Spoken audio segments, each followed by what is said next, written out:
Hello, everyone, and welcome to Shemuel Bet. We are learning Perek Gimel, and Perek Gimel is a long chapter, and we are going to try and get through as much of it as possible. And here's Rob coming in from the waiting room. We are going to try and understand this chapter. The main themes of it, as I mentioned in the title, is Avner switching sides, and then Yoav kind of getting his revenge and having Avner assassinated. We are going to, though, go through every pasuk and look at all the different nuances that we can find. Feel free to put questions in the chat box or unmute, and we will get started. ותהי המלחמה ארוכה בין בית שאול ובין בית דוד, ודוד הולך וחזק ובית שאול הולכים ודלים. And the war between the house of Shaul and the house of David was long, and David kept growing stronger, while the house of Shaul was continuously growing weaker. A nice opening pasuk to set the scene of where we're at. And we're now going to have from pasuk Bet to pasuk Vav a list of children born to David while he is in Hebron. And we'll have a look at some of those and have a look at their names and significance. ויוולדו לדוד בנים בחברון, ויהי בכורו אמנון לאחינועם היזרעאלית. And sons were born to David in Hebron, and his firstborn was Amnon of Achinoam the Israelites.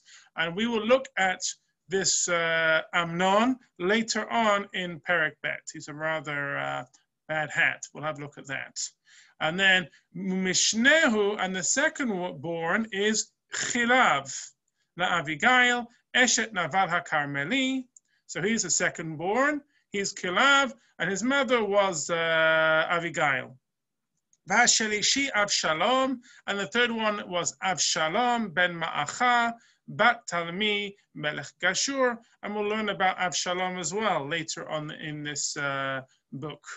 V'harbevi'i Adoniah ben Chagit, and we'll learn about Adoniah as well. And Chamishi Shafatia ben Avital. Okay, that's 5. And number 6, Vashishi Yitram le'Eglar eshet David, ele yuludu leDavid bechevron. And the 6th son was Yitram of Eglar, David's wife. These were born to David in Hebron. And there's a number of questions about these children. Okay, who is this Chilav? And who is this Eglah, who is the only one who is who gets the moniker wife of David? All the other ones are not given that moniker. So we have to have a look at that. So jumping down to the commentaries. A long chapter this week. Rashi explains, first we're going to talk about Chilav. And Rashi explains, but in Divrei Hayamim in Chronicles, he is called Daniel. What does that mean then? Is he Daniel or is he Yitzchak? Is he Daniel or is he Chilav? Rabbi Yitzchak said, since the scorners of the generation were saying that Avigail was pregnant from her first husband Naval, his features were changed so that he resembled his father, i.e., he was Kulo Av. He was completely like his father. Okay, what's this midrash coming on? It's very similar to the midrash about Yitzchak. That Avraham, what happened? Because Sarah had been taken by Avimelech, everyone said that Sarah could not have had a child with Avraham. He was too old. It must have been that Avimelech was the father. So the Midrash says a miracle happened and his features were made to look exactly like Avraham. The same thing here. There was a question about his paternity, so he looked completely like his father, hence the nickname Kulo Av, of Chilav, like his father. But his real name was Daniel. That's what Radak says.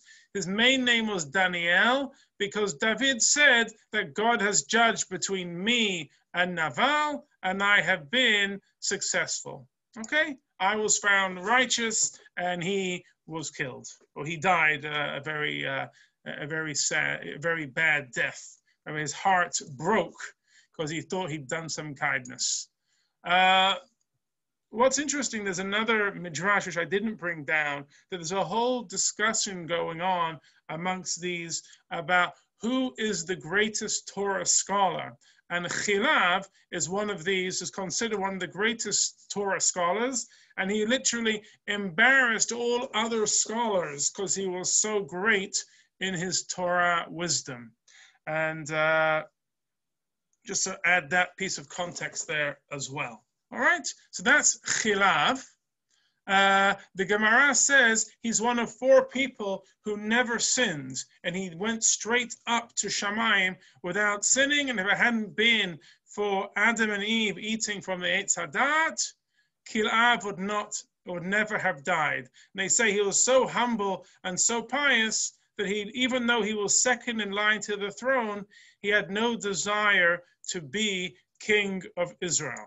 Okay, he just left himself learning Torah and being in the Bet Midrash. Now, Absalom, we're going to see, is the one who is going to begin a rebellion against his father. Absalom's going to rebel against his father. Now, why is he a rebellious son?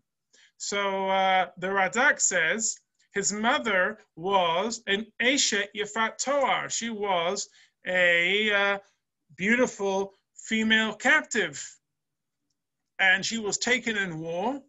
And if you go to Parashat Ki Tetzeh, the order of the psukim is you have a section about the beautiful captive, and the next section talks about the Ben Sorer Umorer. And so therefore, what's the lesson?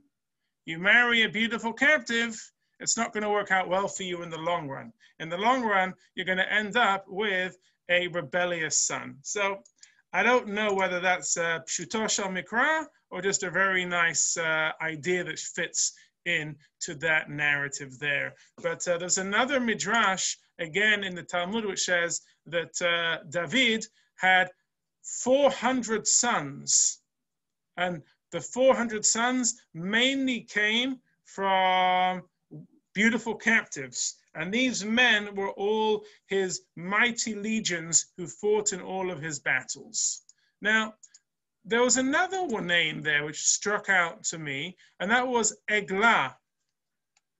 And Eglar was David's wife. Says Rashi, Eglar is none other than Michal bat Shaul, Michal the daughter of Shaul. So why is she called Eglar? It was because she was dear to him like a calf. What do I mean by this? Apparently, this was his pet name for her, my little calf. Okay, now again, don't get me, I don't know, maybe my 21st century sensibilities, I'm not sure baby calf is a nice nickname, but there you go. Apparently that's how you would call in what's it called? Shimshon called his wife also, have you been plowing with my calf? Referring to his first wife. So therefore, there is a notion in Navi that a calf is a pet name for one's beloved wife. Now, it is not stated that Michal bat Shaul did not have a child to the day of her death. Well, if it says that she never had a child, then how can she be Eglah? Until the day of her death, she did not have children after that incident.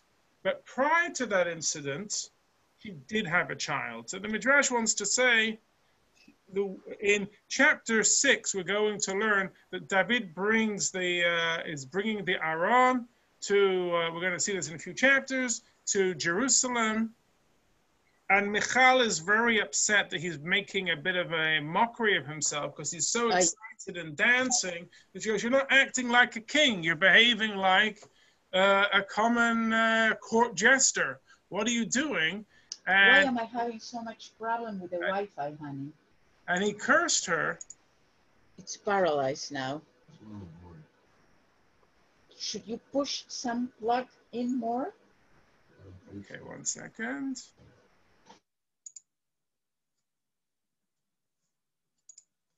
and he cursed her for being it. So the Midrash wants to say, no, this is still Eglar, Michal is Eglar, and the fact that she would not have any children was she would not have any children after that event, but prior she did have a child.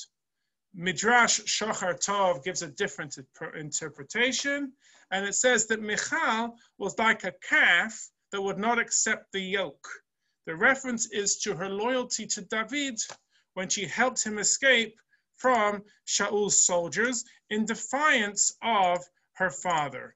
Okay, so here we're saying that's why she was his calf, because she didn't take the yoke of her father, she took the yoke of her husband.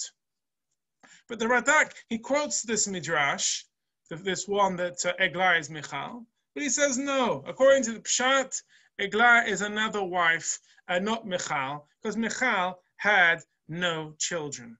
Okay, so there we go. That's the psukim dealing with the children born to David in Hebron. By the way, there's another one there. Number 5 was Shephatiah, which is the Shafet of Hashem, the judge of God. And it is Yehuda HaNasi, who traces his lineage, the compiler of the Mishnah, who traces his lineage to being a descendant of Shephatiah. So it could be that Shephatiah is also hinting to his famous descendant, which is Yehuda HaNasi. All right, now let's carry on and get into the main part of our story, and that is how it was that Avner fell out with Ishboshet. And it all came to do with a Pilegesh, a concubine. Pasuk Vav, and I'm going to read these psukim together. I'm going to go Vav all the way through to Yud Aleph. Vahi biyot hamilchama bein Beit Shaul levein Beit David, v'Avner haya mitchazek b'Beit Shaul. And it was while there was war between the house of Shaul and the house of David that Avner was exerting great effort for the house of Shaul. So again, laying the foundations here, reminding us of the story, that the whole strength politically and militarily of Beit Shaul under Ishboshet is because of Avner. It's got nothing to do with Ishboshet. Ishboshet is a bit of a puppet king. Ule Shaul Pilegesh, and Shaul had a Pilegesh, a concubine, Ushma Ritzpah, and her name was Ritzpah bat Ayah. Now understand, Ritzpah literally means floor. Okay?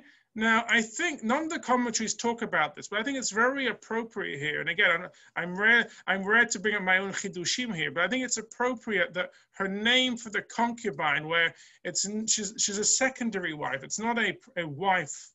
It's just, it's almost just a wife for sexual relations, that her name is floor. It's someone who is trampled on, who doesn't have rights, who doesn't have, she's just a piece of property, as it were, that her name is floor.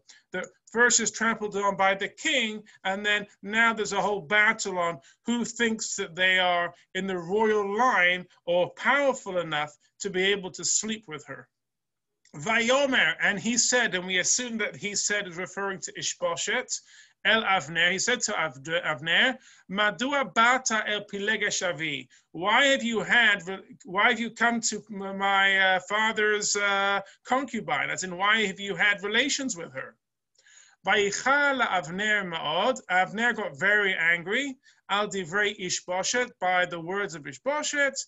Vayomer, and he said, Harosh kelev anochi asher Yehuda. And then this phrase is difficult to translate, but we're going to go with this translation. Am I the head of the dogs which belong to Yehuda? Hayom eseh chesed in Beit Shaul avicha, el echav ve'el merehu, v'lo himtzitiha biyad David, v'tivkod alai avon ha'isha hayom. Shall I do kindness today with the house of Shaul your father, to his brothers and to his friends? And have I not delivered you into David's hand? And you charge me today with the guilt concerning this woman? And again, look at the words here. He's angry, but he doesn't deny it. He doesn't deny it. He's like saying, why are you bringing this minor transgression? Who cares? Aren't I winning you this war? Aren't I keeping you on your throne?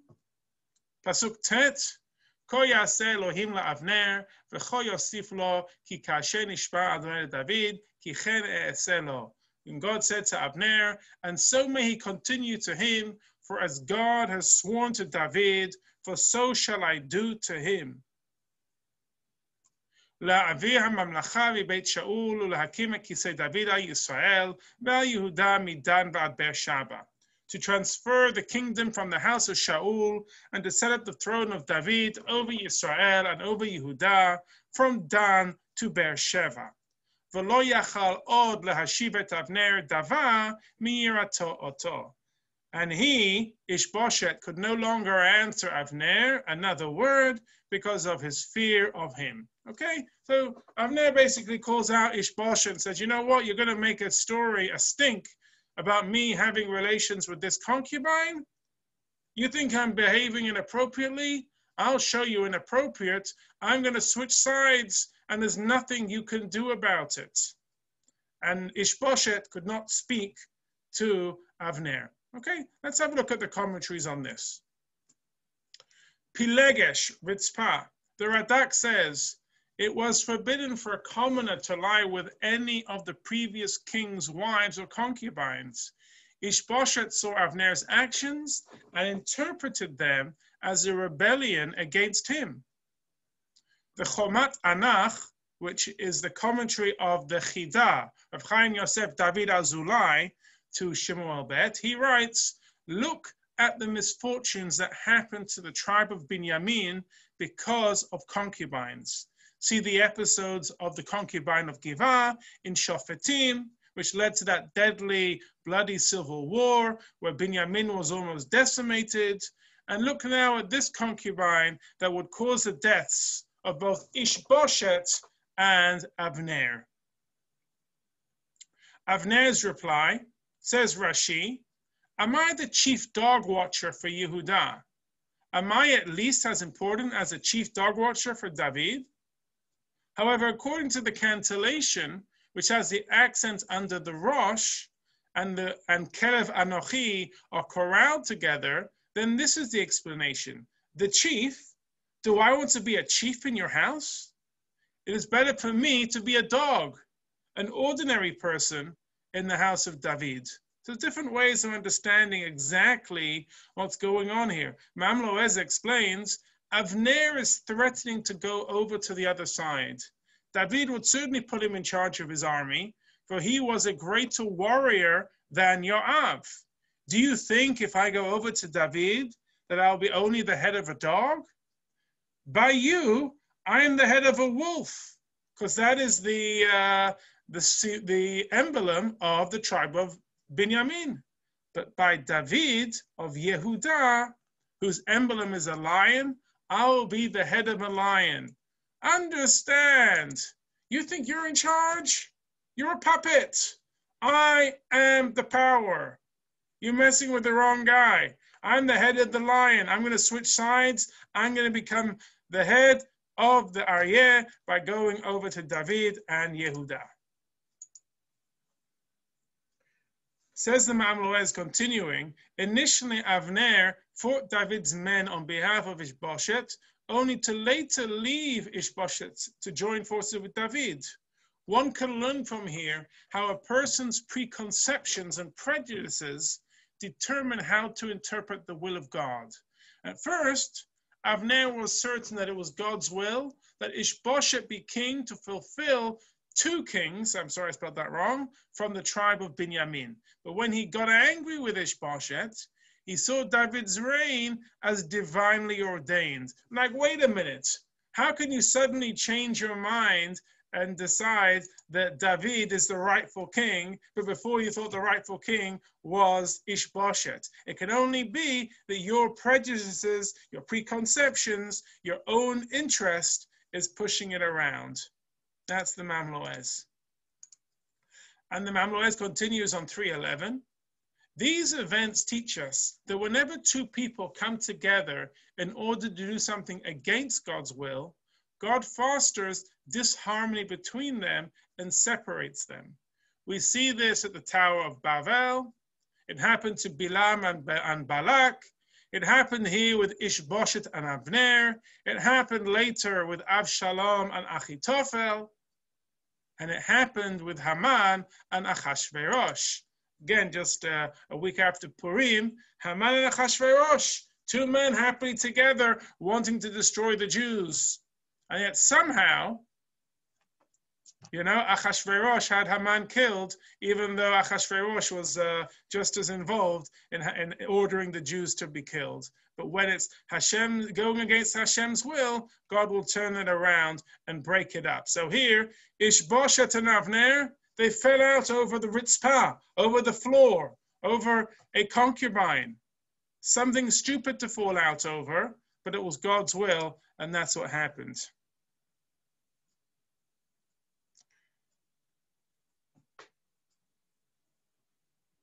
Rabisa, you want to explain that one? Well, it was just an idea I was playing with, which is, as they were saying, am I the face of a dog? Am I the face of a lion? And what that means about your identity. And with Purim, we were looking at Haman and Achashverosh and them having the face of a bear and the face of a lion and the face of a snake. And what does it mean as we carry on different animal personalities and how we perceive ourselves and how others perceive us? Oh, very good. I like that. And still being stuck inside of, Avner is still feeling, I'm not really worthy. Am I just the head of a dog? Am I a wolf?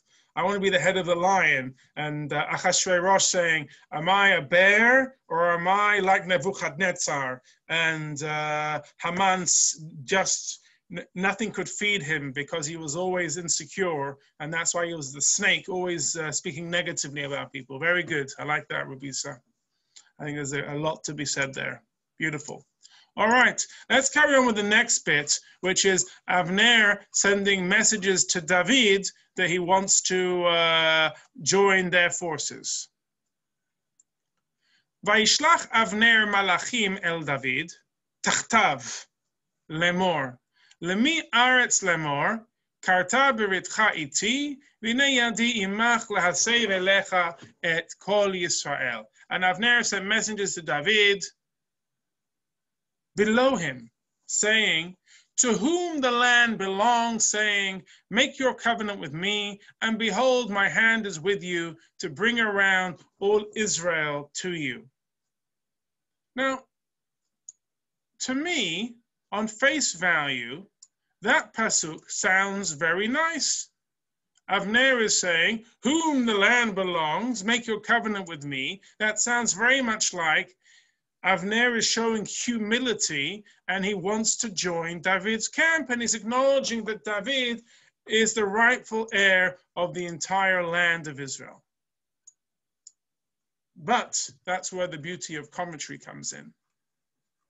And by the power of television, no, by the power of the commentaries, we will see what this really means. Avner's message to David, Rashi brings two interpretations here. By he who possesses the land, this is the language of an oath. Avner swore allegiance to David in God's name and asked him to seal a pact with him. But then Rashi adds, alternatively, the word tachtav means below him. What does that mean? Avner mentioned his name in the message letter, and afterward he mentioned David's name, and that is why he was punished. From Avner, the general of Yisrael, to David, the king of Yisrael.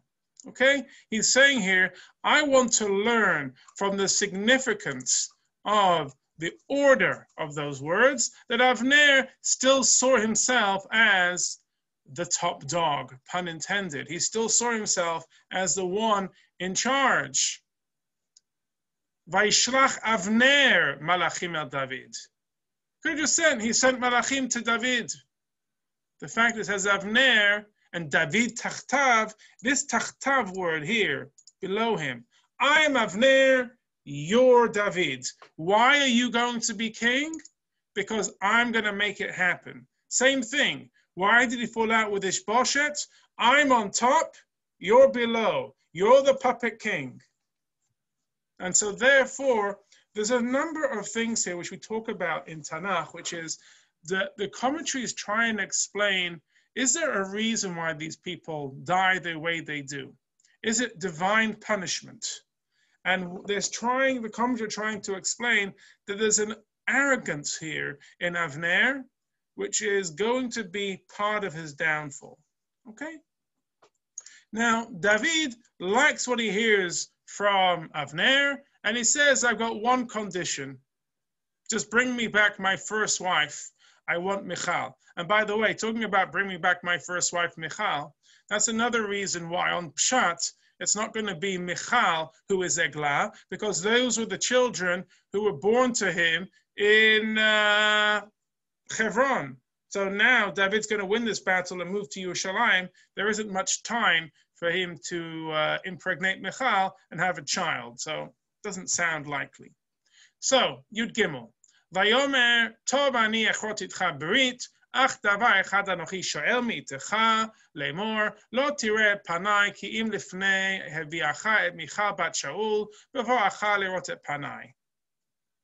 And he said, good, I shall make a covenant with you, but one thing I ask of you, namely that you shall not see my face until you first bring Michal, Shaul's daughter, when you come to see my face. Yudalad, Vayishlach David Malachim El Ishbosheth ben Shaul lemor, tonight ishti et Michal asher erasti li b'mea orlot pelishtim. And David sent messages to Ishbosheth, the son of Shaul, saying, give me my wife Michal, whom I espoused to myself with 100 foreskins of the Pelishtim. You remember what I did? That was how I got engaged. Okay, that was the dowry. Tetvav, Vayishlach Ishbosheth, Vayikachecha mim ish me'im Paltiel ben Laish. And Ishbosheth sent and took her from a man from Paltiel, the son of Laish. Tetzayin, Vayelech ita ishah haloch uvacho achareha ad bachurim vayomer elav Avner lech shuv vayashov. And her husband went with her, walking and weeping after her up to Bachurim. And Avner said to him, go, return, and he returned. And the question is, and we talked about this when Michal was given to Paltiel, and we talked about it there, that he was, that he had a sword between him and her, that he would never sleep with Michal, because he considered her David's wife. And he's called Paltiel because God saw him, because the scripture sees him as being so pious, so godly, that he didn't take advantage of Michal, even though he could have done so. So why is he crying so much? And Rashi explains, for all those years, he thrust a sword between himself and her in the bed and did not sin with her. And he treated and loved her like a father for a daughter. So what's he crying? He's not crying because he's losing his wife. He's crying because he's losing a daughter. And that fits in with a lot of the commentaries who explain that Paltiel was a much older man than Michal. And that would be that he took care of her. Not that he was sad that he was losing his wife, but sad that he was sending away his daughter. We continue, and we see here that Avner begins the power divide, the political machinations to try and build up support for David. Ulva Avner haya im ziknei Yisrael lemor, gam tamol gam shelshom hayitem mevakshim et David lemelech alechem. And the word of Avner had been with the elders of Israel, saying, in times past you were seeking David as king over you. Ve'ata asu ki Hashem amar el David lemor, biyad David avdi hoshir et ami Yisrael, miyad pelishtim umiyad kol oivehem. And now do it, for God said about David, saying, by the hand of my servant David shall I deliver my people Israel, from the hand of the Pelishtim, and from the hand of all their enemies. Vaydaber gam Avner b'oznei Binyamin, וילד גם אבנר לדבר באוזני דוד בחברון, את כל אשר טוב בעיני ישראל ובני כל בית בנימין. And Avner spoke in the ears of Binyamin, and Avner also went to speak in David's ears in Hebron, all that pleased Israel and the entire house of Binyamin. Now, it's interesting. He first goes to Yisrael and then only later to Binyamin. Why that order? Because first, Avner wanted to build up the political support, get the majority of the tribes in support of David, and then only then go to Binyamin, who were the most loyal to the house of Shaul, because that is Ishbosheth and Shaul's tribe. And then, once you've got all those 11 tribes, then bring the good news to Yehudah, to David. Pasuk Kaf, Vayavo Avner el David Hebron, V'ito esfim anashim, Vayas David le'Avner ve'la'anashim asher ito mishteh, and Avner came to David to Hebron, and with him were 20 men, and David made a feast for Avner and for the men who were with him. Vayomer Avner el David, Akuma ve'elecha ve'ekbetza el Adoni hamelech et kol Yisrael ve'echretu itcha berit u'malachta bechol asher te'aver nafshecha vayishach David et Avner vayelech b'shalom. And Avner said to David, I shall get up and go and gather all Israel to my lord the king, and they will make a covenant with you, and you will reign over all that your soul desires. And David sent Avner off, and he went in peace. Now, you'll notice I highlighted that phrase, Vayelech b'shalom. He went in peace. And we're going to see the significance of this. Rubis is asking another question about Mishteh. I was thinking of the same thing as you read it. Is that language of Purim or not? Mishteh is used a lot in Tanakh. But you're right, it's definitely has the hallmarks of being connected to drinking. Because the other Purim thing that I thought about as you discussed Michal being returned and Paltiel's love for her and not being her spouse, but being like a parent is the Mordechai Esther question. So there seem to be like a lot of layered parallels. Yeah, absolutely. No, I don't know whether it's coincidental just because we're learning this the week after Purim or not, but definitely I was thinking about that too. So again, I think you and I are on the same wavelength, at least this afternoon. Here we go. So the Ma'am Loez writes, when they parted, scripture relates that Avner went in peace, b'shalom. Soon after, he was killed. And this is, as our sages taught, lech leshalom, go to peace, is a standard expression of parting when sending a fellow on his way. But lech b'shalom means something akin to rest in peace, when bidding farewell to the dead at a funeral. David uses this unfortunate set of words when departing from Avshalom in chapter 15, before he too died. So it's almost like it wasn't that David was cursing either his son or Avner, but that misspeech by saying lech b'shalom, it was almost like he was foreshadowing their deaths. Okay, and we know this because when we're saying shalom aleichem, it's besetchem leshalom, not besetchem b'shalom. It's le, go to peace. Okay, we never say go in peace. Go in peace is like rest in peace. Now, we're going to get into Yoav being jealous. Now, why is Yoav jealous? Yoav is jealous because he knows just how strong a military leader and political leader Avner is, and so he's worried that he is going to lose his position. And also, let's not forget, last week he killed his brother, and so that's the double reason why he wants to kill Avner. V'hinei avdei David v'Yoav ba mahagdud v'shalal rav imam heviu v'Avner enenu im David b'Hebron ki shilecho v'yelech b'shalom. And behold, David's servants and Yoav came from pursuing a troop, and they brought much plunder with them. Now Avner was not with David, for he had sent him off, and he had gone in peace. V'yelech v'chol hatzava she'ito, v'Yoav v'chol hatzava she'ito ba'u v'yagidu leYoav lemor ba Avner ben Ner el hamelech v'yishalhehu v'yelechu b'shalom. And Yoav had gone, and all the army which were with him came, and they told Yoav, Avner ben Ner came to the king, and he sent him off, and he went in peace. Vayavo Yoav el hamelech, And Yoav came to the king, Vayomer, and he said, Me asita, what have you done? Hine ba Avner elecha, Avner has come to you. Lama ze shilachto, why have you sent him? Vayelech haloch, so that he is gone. Why did you let him go? You should have taken him captive. V'yadata et Avner ben Ner, ki lefatotecha ba, v'ladat et meotza'acha, v'et movaecha, v'ladat et kol asher ata oseh. You know, Avner, that he has come to entice you, and to know you're going out and you're coming in, and to know all that you are doing. He came to spy on you. Why did you let him escape? Vayetze Yoav mein David, and Yoav stormed out from David. Vayishlach malachim, and he sent messengers acharei Avner, after Avner. Vayashivu oto, and they brought him back. Mibor hasira, from the well of Sirah, which you can also translate as the well of thorns. But David lo yada, and David did not know what was going on. Vayashob Avner Hebron, and Avner returned to Hebron.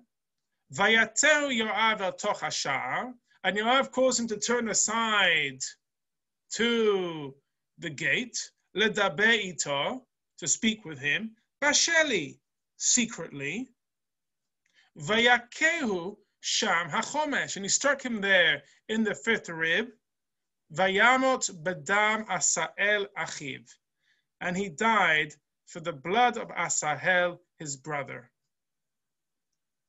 Okay, we are now going to try and understand this. Who is responsible for this death? Okay, and who knew about this? It says here, David did not know. Is that one of those things he had full deniability on it? Is David, I mean, you're going to see this as well, is David now eulogizes and mourns after the death, and he curses Yoav. Is David doing this because he's sad that that Avner has been killed? When David mourns and eulogizes the death of Shaul and Yonatan, is he sad? Like, yes, we can answer that he's sad. It's clearly he's sad about Yehonatan, but don't we say something more here, that he is very politically savvy, that he knows that he needs certain alliances and allegiances, and he needs to fight certain battles, otherwise he's not going to win. I'd like to paint a picture here that David, as much as we like to see the saintly David, here to me there's also a political side to David. But before we get into all of that, I want to talk about the death of Avner at the hand of Yoav. So Rashi explains the Well of Thorns. The well was situated among thorns.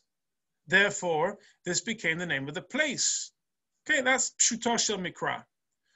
About Tanu Rabbanan, our rabbis taught in a Braita, a well and a thorn caused Avner to be killed. For he did not support David's statement concerning the flask of water which he took from near Shaul's head, and concerning the skirt of Shaul's cloak. He said perhaps one of the thorns was caught upon it and it tore it. And perhaps one of the youths forgot the flask in a well and David found it. What's it saying here? Avner, you know why you died? Because you could have been the general right from the beginning, but you caused animosity between Shaul and David. You caused this, and so therefore another reason why you died. So here we're seeing a number of different reasons given for why Avner deserves to die. Now, you'll notice that Yoav takes him to the city gate, and the tradition is the city gate is where the elders sit in judgment.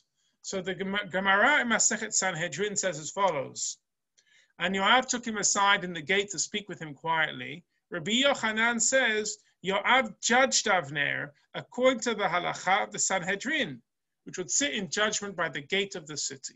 How so? Yoav said to Avner, what is the reason that you killed Asael? Avner said to him, Asahel was pursuing me with the intention to kill me, and therefore he had the status of a pursuer, a rodef, who I had the right to kill in self-defense. Yoav said to Avner, even so, you could have saved yourself by wounding one of his limbs. Why did you do a mortal blow? Avner replied, I was not able to do so, as I was running and could not aim with precision. Yoav said to him, now, seeing that you were able to aim and hit it precisely in the fifth rib, don't tell me you did it by happenstance. You killed him in the deadly position, one of the marks to kill someone. The Gemara asks, what is the meaning of to speak with him quietly, basheli? Rabbi Yehuda says that Rav says he took him aside to speak to him by way of deception, as it is stated, and he struck him in the fifth rib, just like Avner had done to Asahel, so Yoav did to Avner. So here we've kind of understood that we're trying to see there's been a bit of a, Yoav has justified to himself why he killed Avner. And he feels the reason why Avner deserves to die is because he killed him deliberately. It wasn't that he killed him by mistake or because he was fleeing from his life. If he wanted to kill him, he just would have, if he wanted to get away, just wounded him.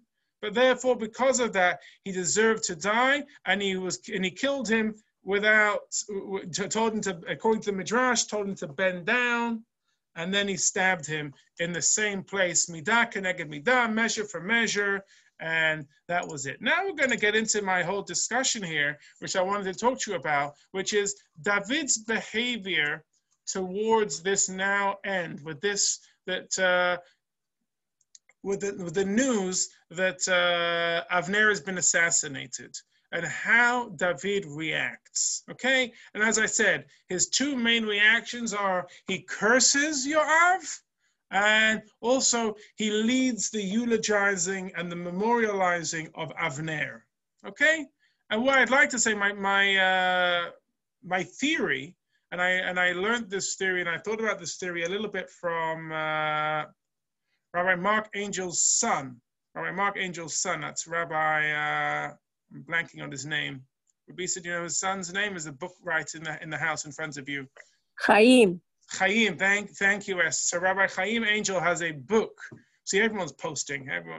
Thank you, Rob, too. Rabbi Chaim Angel has a book here, and one of his motifs is that David, yes, on the face of it, is showing great remorse and great sadness at the deaths of Shaul and of Avner, but most likely it's a very political behavior done by David. That David is playing for time. He knows he cannot afford to ostracize all 11 tribes by having murdered or having him killed off, mafia style, having Avner killed off. Therefore, he wants to present himself as being clean of sin. He wants to be leading the memorials, and he wants to curse Yoav. That's the reason why he doesn't kill Yoav, because he can't afford not to have Yoav on his side either. He's like very weak politically, so he's trying to learn. That doesn't stop it also being that we can argue that he's also much in defense and that he does feel remorse on their deaths, but it seems like it's more politically motivated. Esther. So if you go back to when Avner first approaches David, and David says, you need to bring Michal. And then what does David do? He writes to Ishbosheth. So it's like he was always, I don't know how to say it. He was playing one against the other, perhaps, or, you know, that was political as well. Yeah, so this is what I want to show you, which is there's a reading of the text, especially in Shemuel, Aleph and Shemuel Bet, less so in Divrei Hayamim, but that's another story if you ever make it to Chronicles. But the reading and understanding of David on the plain sense of the text is that David I wouldn't say he's a cold-blooded ruler or killer, but he's very politically savvy, and he's weighing everything out against the other. But the way that the Chazal in the Talmud and in the Midrash, and the way that our rabbis, the commentaries, and the medieval commentators, they kind of whitewash David a little bit and give him a little bit of a halo a little bit around him. All of his mistakes, they're not really politically motivated, or they're not sexually motivated, but there does seem to be a little bit. So I'm just foreshadowing here, as we're going to get into some of these more difficult chapters, that David, and I had this conversation with someone I was walking with yesterday, and I said, David is not the archetype of the perfect person. He's not the tzaddik. David is rather the Baal Teshuvah, or the teacher of Tehillim, or the teacher of Teshuvah. He is the one who can scale heights and have major falls. We are descendants of David and Yehuda, who both make great mistakes politically and sexually. And from them rises greatness. We are not descendants really of Yosef HaTzadik. And that's something important to us, that we are Yehudim, that we do make mistakes, but we should have the ability to do teshuvah. So Jonathan wants to play devil's advocate, I think, here. Or maybe not. Maybe Jonathan just wants to ask a good question, which is, why would we read into the text here to find political motives for David rather than just taking a text that's pretty unambiguous at face value? I don't know. Maybe John. Maybe I'm slanted by Rabbi Chaim Angel's take. Maybe it's just because I've been reading the commentaries for a long time and the text, and something just doesn't quite add up for me. But I hear the gentle rebuke. I have another way of looking at that too. Like when David is protesting his innocence, he says, I and my kingdom are innocent before God forever. Now, why not just say, I and my kingdom are innocent? And just stop there. You know, saying I'm innocent from any kind of prosecution or for people thinking that I committed a murder. But instead he adds, before God forever. Why does he add that in? What's the meaning of that? Is that he's trying to show that the murder of an innocent is a crime of the heavens. You know, there's a divine law that's being broken when an innocent person's being killed. But it's also setting the stage for a dynasty. He's saying that my entire kingdom and all of my descendants are innocent now and in the future. And that's only something that a politically minded person would say. Otherwise, he would just say, I'm innocent. Rob, I think that's a very good read. And I think we're foreshadowing this, that this is, normally what would we say? David is technically guilty for the death of Avner. Why? Because Yoav is his chief general. I mean, you're responsible for your men and their conduct. You know, strictly speaking, a captain is in charge of all of his soldiers. And so therefore, David, he's the commander-in-chief.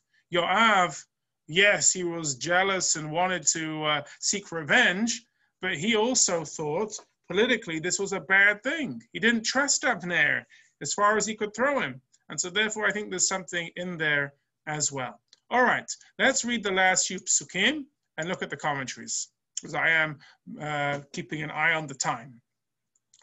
Kafchet, Vayishma David ma'achreichen, Vayomer naki anochi memamlachti me'im Hashem ad olam, midmei Avner ben Ner.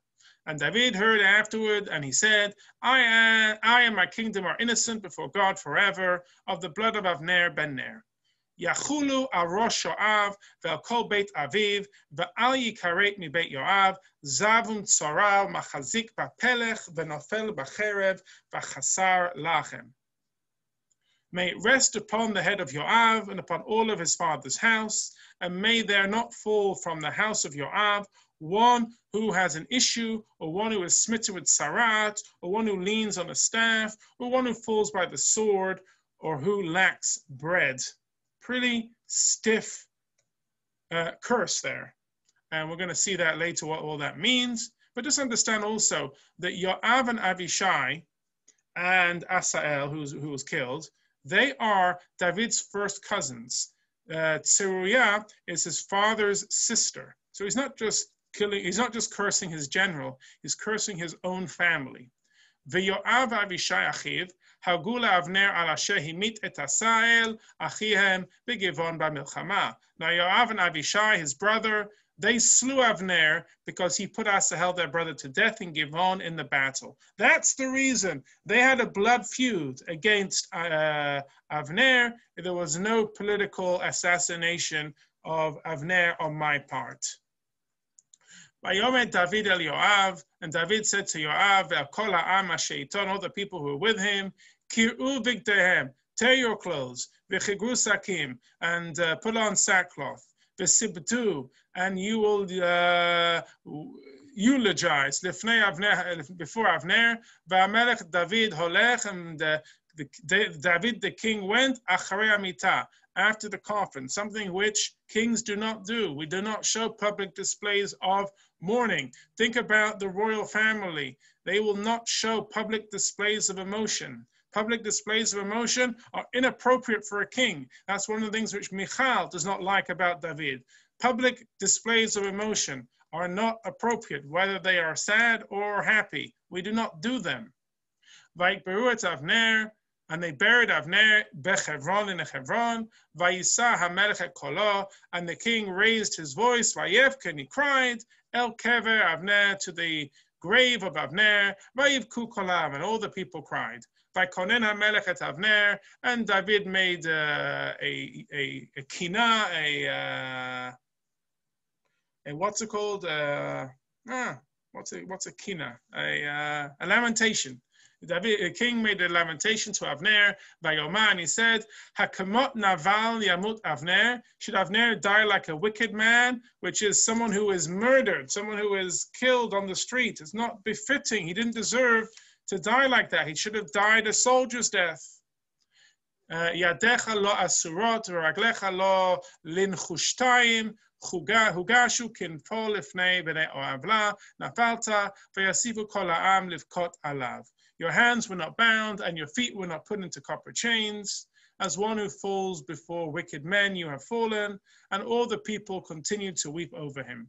Vayavo kol ha'am lehavrot et David lechem be'od hayom. Vayishava David lemo, ko ya'aseh li Elohim, v'cho yosiv ki im lifnei bo hashemesh et am lechem or kol me'uma. And all the people came to serve David bread. By the way, this is one of the sources for the Seudat Havra'ah, that people should bring mourners the first meal while it was still daytime. But David swore, saying, God, do so to me, and so continue it before sunset. I taste bread or anything. But he say, far be it from me to eat. I'm like a mourner. I'm not going to eat. I don't have the stomach for it. And all the people recognized, and it was good in their eyes, all that the king did, in front of them, of all the people, everyone was happy that David had nothing to do with it.